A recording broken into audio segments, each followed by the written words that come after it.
This is Get to Know the Royals. This week's episode, we have the Associate Athletic Director for Sports Medicine and Performance, Brandon Johnson, in his sixth season at Queens. Thanks so much for making some time to meet with me, Brandon. Yeah, thanks so much for inviting me up to do this today. So you received your bachelor's degree in athletic training from Western Carolina, where you're also a student athlete. You were a football player. Can you tell me a little bit about your career as a football player in college, and then maybe when you started to, because I know that's what you got your bachelor's in, athletic training. When did you really take an interest? Because I'd imagine those go hand in hand, given just the brutality of the sport and how much athletic training is involved in football.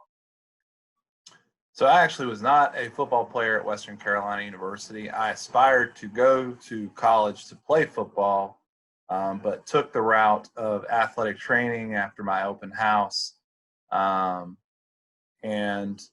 worked 2 seasons as a student athletic trainer with the Western Carolina football program, both through their spring season and again in their fall championship season. And so I definitely enjoyed that time working with football, bringing back many memories from playing in high school as a defensive end.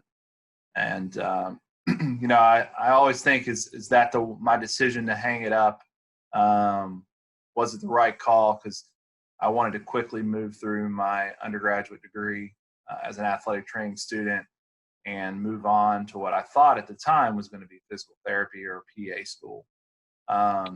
But as I developed a love for sports, as I always have, I continued to seek out opportunities as an athletic trainer and begin to spread my wings into leadership roles, and trying to get involved in the leadership aspect of athletic training and athletics as a whole. So it's kind of my journey.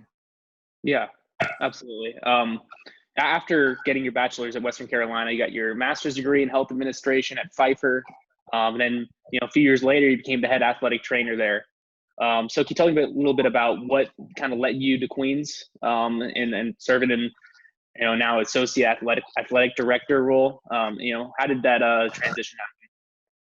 Yeah, so I was working full-time at Chick-fil-A as a store manager of both the Carowinds store, Rivergate Parkway, and Whitehall Commons, and helping run their business. And I was kind of just got to a point where I was like, I finally graduated.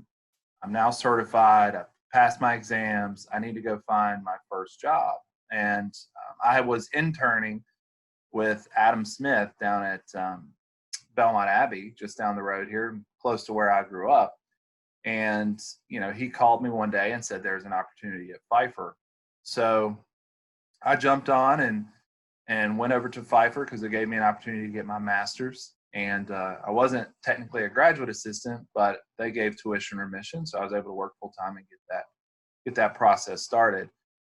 And Alan Snook was my boss, and he was on the rise as a vice president for advancement, raising funds for the institution, becoming what he would eventually become an athletic director, and now is at Cedar Crest.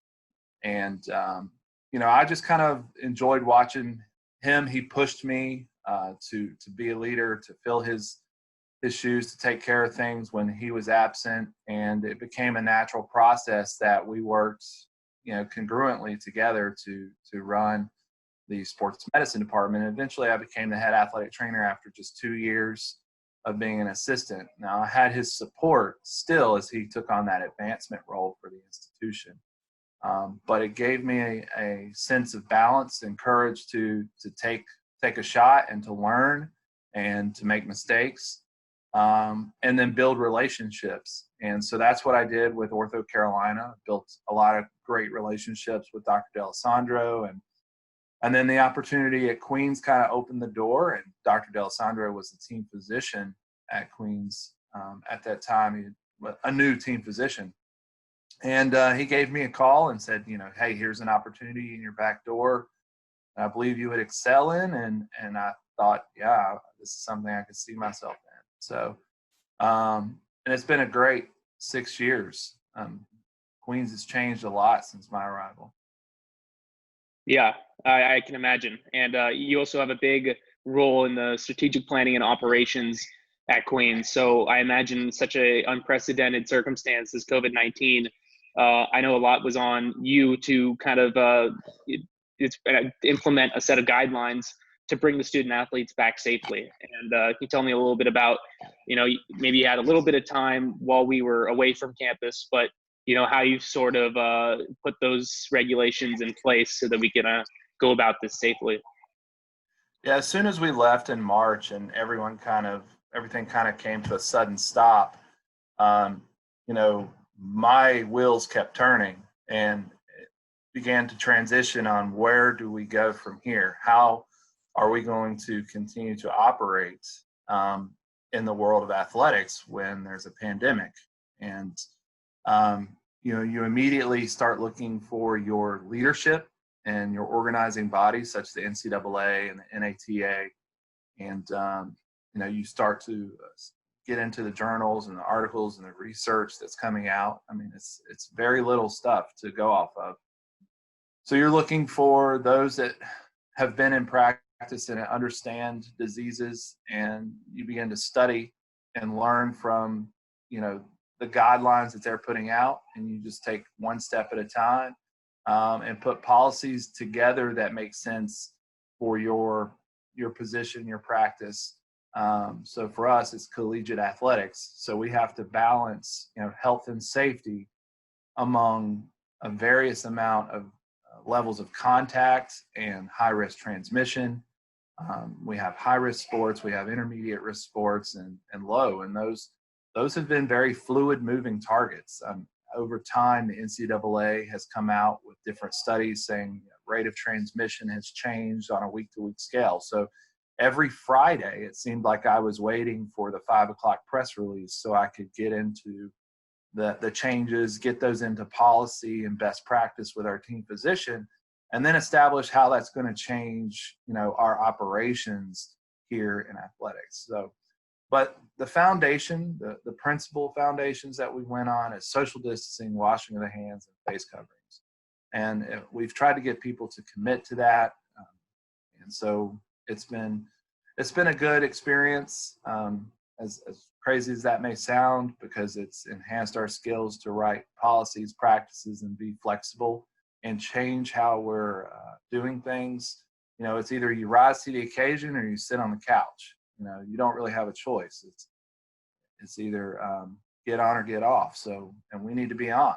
And so that's what we do in athletics and athletic training. So we got on board and do what we need to do to stay after it. Absolutely. That's well said. And I know that it's also challenging because all the other health issues and just dealing with sports performance, that doesn't go away when the students are back on campus. So I know you guys are dealing with, kind of a battle on two fronts or multiple fronts. So I know that has to be challenging as well. Yeah, I mean, we tried to take a phased approach. We figured out everyone's athletic competitive season as the SAC kind of established what our goals were. And as the NCAA kind of made statements of whether or not we're going to have spring championships. And once we were able to do that, you start working backwards, and we say, how many weeks will it take for us to protect our athletes and get them back into shape where they can be competitive? And it's not necessarily saying that they're going to be where they were when they left us, because that's unrealistic, but it's saying how can they come in and compete and be safe and healthy. And so we tried to give every one of our programs, a 4 to 6 week buffer of time where they can come in, they can shelter in place, they can begin a testing protocol, and then we can start working on our performance. So those have been our objectives and some of our strategic thinking and how we relaunch athletics, and it's been done all across the country in a similar fashion. Yeah, absolutely. This has been really fascinating. This has been Brandon Johnson. He is the Associate Athletic Director for Sports Medicine and Performance. Thank you so much for taking a little time to talk to me today. We really appreciate this and appreciate your efforts amidst all this. Yeah, thank you. I mean, it definitely has been a teamwork, a body of work that's been done by, Ortho Carolina, Novant Health partnerships, senior leadership, our athletic leadership, and just health and wellness, Jill Perry and her staff, Margot. Everyone's just been so fantastic to work with and giving us all a voice to work together for the health and safety of our students all across campus. So that's been the key takeaway and the reason why we've been able to open. So, but thank you again for today.